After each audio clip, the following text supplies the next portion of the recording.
got to use. And that would not have, in my view, I think if you'd set up a government bureau in 1850 and given them 100 years to develop a car, I'm not so sure you'd have ever come up with anything like the assembly lines of Ford and all of the things that have happened.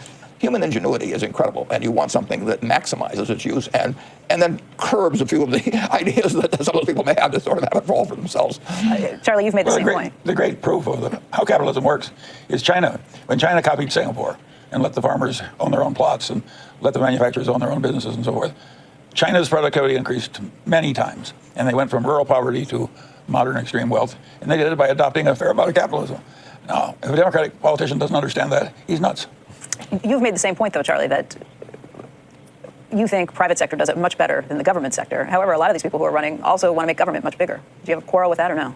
Well, as they say, if you love your post office, you're going to love socialized medicine. Yeah, and they don't necessarily want to make it bigger in terms of redistributing. They may want to, the market system is brutal. And it leaves behind people who are perfectly wonderful people who don't have market-related talents. And or who are just unlucky. Yeah, just plain unlucky. And in a rich society, believe me, if we have a war or something like that, we call on those people and pay them practically nothing to go fight for us. We want goods flowing, but it's going to displace the textile worker that we used to have and so on. So the function of government is not necessarily to get bigger.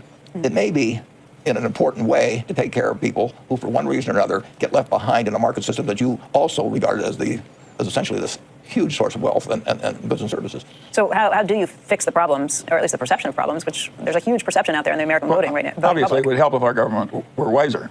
And it would be wiser if the two sides didn't hate each other so much. Anger drives out reason. And there's absolute cold fury between politicians on one side and politicians on the other. It's quite counterproductive. For that reason, I don't allow myself to get angry at politicians. How would you fix it? Well, I just don't let myself get that angry at politicians. I don't expect them to be Berkshire has worked better because Charlie and I have never been mad at each other. Yeah. It just does. I mean, way better. We got mad at each other. I try and kill his deals. He try and kill my deals. It just doesn't work that way. We don't need a couple of alpha males blustering at one another over this stuff. They ought to just cool it and take a little reputational hit and get the feathers rolled down. We ought to worry about the people that don't fit into the system. We want the system. And a lot of people are getting left further and further behind because as capitalism gets more advanced, it gets more specialized, and there actually is greater difference between the haves and the have-nots. Mm-hmm. And the haves can take care of the have-nots. And the interesting thing is both parties basically agree on that. They just... how do you get there? I think the income tax credit can make a huge jump in that direction. I mean, Social Security... we've done various things. Over the years, we have improved. We've improved the public school systems. We've improved things that do give people more of an equal chance and take care of people who fall by the wayside. We just got to keep doing it. Bill, you've spent a lot of time on education in this country, trying to figure out how to fix it and how to make things work. What's the answer if that's one of the problems, that we're not getting people the advantages they need before they get into that system? How do we fix that aspect of it? Yeah, I think better education is so key to the United States living up to the dream of equal opportunity. And particularly as more and more of our students are in the inner city, coming from low-income households, we really have to take the best teachers, understand what they do, and spread that further. That is the best path to a stronger form of equality. The progress has been pretty modest, but there's a lot of smart people. It's not just technology. It's helping the teachers, finding out the ones who are doing things super well and spreading that around. Even the college system, we still have very high dropout levels, and the way you catch kids early when they get off track, some use of online. I'm hopeful in the education area, although progress has been slow. Surprisingly slow? Yes. When we compare the improvements in global health, which is the other big area for the Gates Foundation, to the improvement in education, education's proven to be tougher to make big gains over the last decade. Was that what you expected when you got started? No, it's actually the opposite. Because global health involved going out to poor countries whose governments are really weak, and there's not even stability, there's some corruption. We thought that would be the slow area to work in, but very important. That we've been surprised by how much progress there have been in the overall statistics, like cutting childhood death in half. In education, although there's some points of light, some great schools, some are charter schools, some are using new curriculum, the overall figures, U.S. math scores, dropout rates, have moved only slightly. Charlie, just getting back to your idea of people not hating each other so much and getting along, how do we make that happen? How do you try and push towards that? Because it seems like things have gotten worse. Well, I think you have worse. to do it one relationship at a time. And of course, I think it would help if both parties did not commit suicide in the primaries. If we get these extremists on both sides and they take over each party, it's just awful. The California legislature has two kinds of people, rightist nutcakes and leftist nutcakes. They've kicked everybody else out. This is not a good system. Why did it wind up like that, particularly in California? Hatred. Lots of hatred. Was it redistricting? I mean, how would you? There was redistricting as part of it, but mostly it's just wonderful product of hatred. Gentlemen, just taking a look at what we've been watching with the markets today. Obviously, things are under a little bit of pressure today, but we have been looking at much higher markets if you go back to the Christmas Eve low and the concern about what the Fed might or might not be doing. Since that time, the Fed has sounded much more dovish. And I just wonder if you could talk a little bit about your own take on the markets. And Bill, again, I've spoken with Warren and Charlie earlier about this a little bit. So how about your take? When you hear that the Federal Reserve is probably not going to be raising interest rates anytime soon, how does that change your outlook on equities or equities versus treasuries? Well, the interest rate is like gravity, and all these valuations are dramatically affected by it.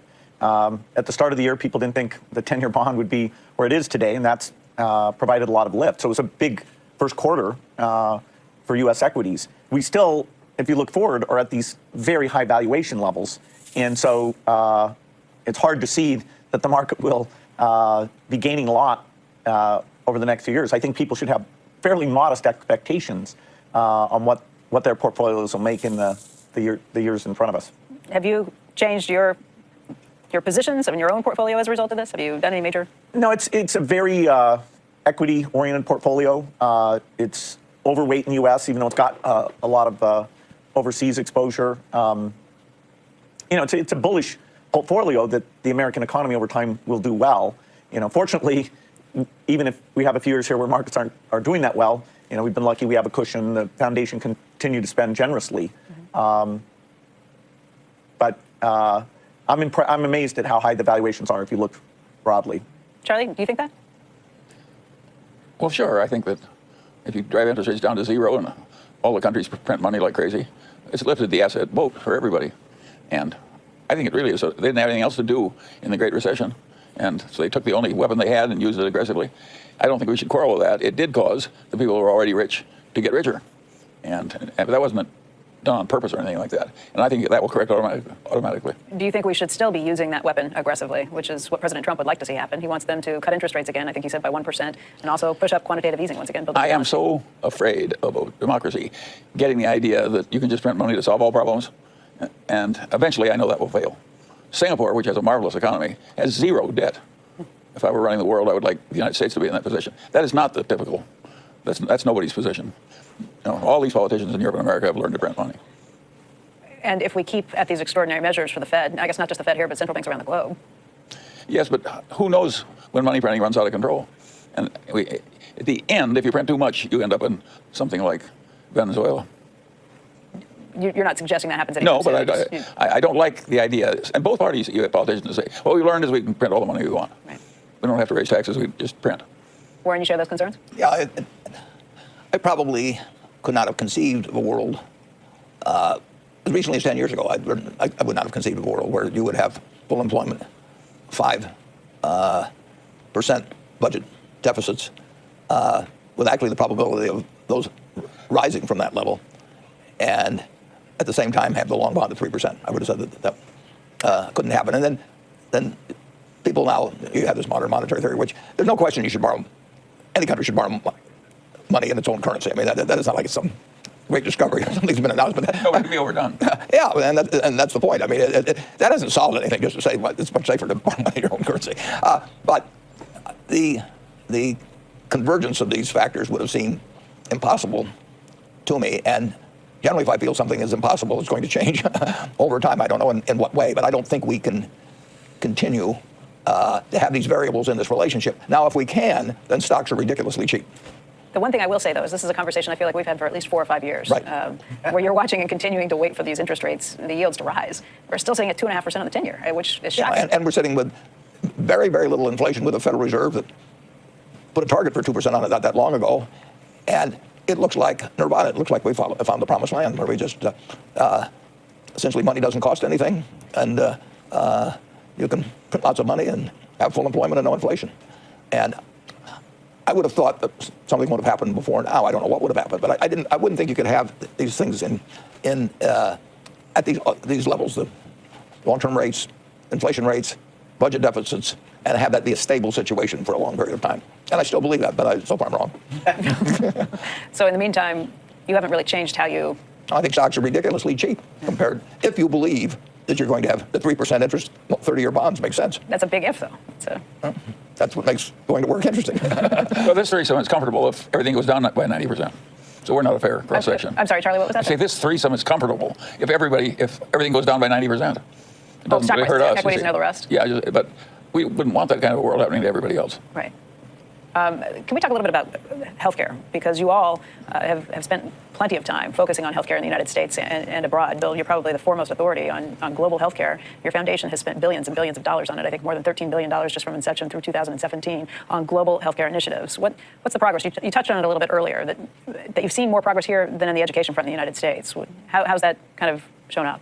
Well, it's phenomenal that by taking the new vaccines and getting them out to more kids and a few other tools like malaria bed nets, that we've gone from over 10 million children dying every year to now less than 5 million. Now 5 million is still a lot. We need a few more tools, but actually the pipeline of innovation looks very good. This is a phenomenally positive story that those deaths are way down, and that'll continue. What's the thing that brings you the most hope or gives you the most hope about advancements that you've made or research that you've found? Well, one that we're working on is to reduce malnutrition, because if a kid is growing well, their ability not only to avoid these diseases like diarrhea, killing them, but also the degree to which they'll develop their full mental and physical capacities and therefore contribute for their own life, for their country's well-being. Dramatic reduction in malnutrition would be a huge thing, and we're now gaining understanding that we think that will be possible. It's been a long scientific journey having to do with the gut and inflammation and the microbiome, but now we see that we'll get more of those kids on their growth path. And so I'm super excited about that. But malnutrition is not just them not having the food to eat. Even in cases where they do have the food to eat, there's a problem. That's right. What happens is that because their diet doesn't have much protein in it, their gut, their intestines get into an inflamed state. And that means you get a set of bacteria in there that don't let them absorb nutrition. And so that's a downward path. And so you can see even two twins, one will get that and not be growing, and the other one will achieve normal growth. And so an intervention that stops the inflammation, shifts the microbiome to a more healthy mix, that would get rid of malnutrition for that child. So what is a really cheap intervention where you can see the problem and stop it? With probiotics or something? Yes, that's the kind of thing. Although those tend to be broad spectrum, here we're going to be, to make it, scale it up and have it be a cheap, probably a pill, it'll probably be a couple of vitamins and drugs. Does that translate to things that could be useful here in the United States and other Well, the developed nations? basic understanding of your gut and will finally lead us to understand not just malnutrition, but overnutrition. Why is it so hard to control people's hunger? Over time, people have tried to have pills to control hunger. I'd say over the next decade, that will finally succeed. So even though that's not the foundation side, we're focused on malnutrition. The science of the gut and the microbiome has a lot of companies working on things that will reduce overnutrition. Warren, back here in the United States, one of the big problems is trying to figure out how to pay for healthcare and stop some of the costs. That's a problem you've been focused on at Berkshire, along with JP Morgan and Amazon. What have you found? We haven't gotten any updates recently other than the name of this new organization is going to be Haven. Where are you on that process? Well, we are taking the first step on what is bound to be a very long journey. I mean, I would say it's not more difficult than I expected, but I expected it to be ungodly difficult. And you have an industry which basically is about the same size as the U.S. government's receipts. And everybody always says every dollar in the budget, has a constituency, and every dollar in an industry expenditure has a constituency. And we've got the right person, we've got the right partners. Capital isn't the key part to it, but we've got people who are willing to spend the money. But we'll spend whatever money it takes if we're making progress. And it is going to be a long, tough pull to make major journey to make major changes. And it has no guarantee of success at all. But there's nobody, I think, that's in a better position in terms of number of employees and the ability of the people that are partnering to get along and all kinds of things to perhaps come up with something that makes the system more efficient. We'll try, but nothing will happen quicker. So there's no revolutionary move or anything of the sort. And there will be lots of opposition to any change. In interviewing people to run the place, we interview people in all aspects of the medical profession and or activity, and they all agreed 100%. The system needs change, but of course not my part, and that's very understandable. We expect that, and we'll find out what happens. But I know this: I would rather have the private sector come up with a solution than throw it all to government. And if the private sector doesn't come up with some solution to the increase in cost, quality is, in many ways, it's unbelievable. Just hearing Bill talk about the advances that can be made. But it costs 5% of GDP in my lifetime, or even my adulthood, up to 18%. You know, it's the federal budget has stayed kind of constant around 17%. Everybody thinks it's out of control and all these terrible things. And here, our federal receipts, I should say. And now this has gone from 5 to 18, and nobody really thinks it's going to stop. Charlie, you've been go ahead. You've been a Good Samaritan, the chairman there, for how many years? Long, 40 years.